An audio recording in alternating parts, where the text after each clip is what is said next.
একযোগে জ্বলছে বেশ কয়েকটি চুলা, গনগনে আগুনে বিশাল বিশাল পাতিলে রান্না হচ্ছে। এ যেন এক এলাহি কাণ্ড। দেশের নানা প্রান্ত থেকে আসা লাখো ভক্তের জন্য রান্না করা হচ্ছে খিচুড়ি। আর এই বিশাল কর্মযজ্ঞে নিয়োজিত রয়েছে 15,000 স্বেচ্ছাসেবক।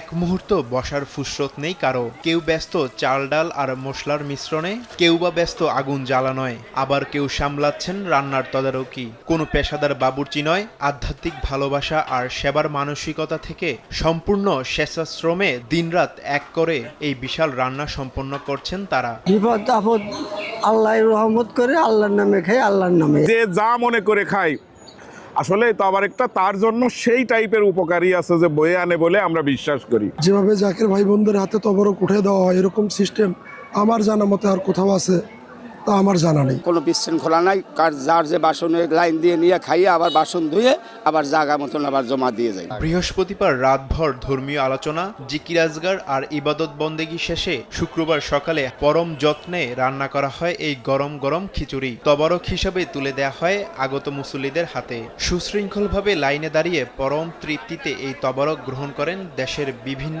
স্থান থেকে আসা কয়েক লাখ মানুষ। আমার দাদু আসতো, আমার আব্বাও আসতো, আমার আম্মা আসতো, আমি আসি, আমার সন্তানরাও আসে।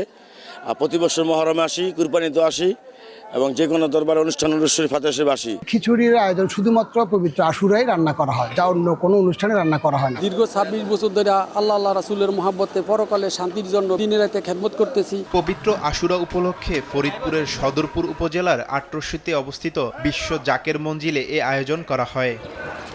সময় সংবাদ, ফরিদপুর।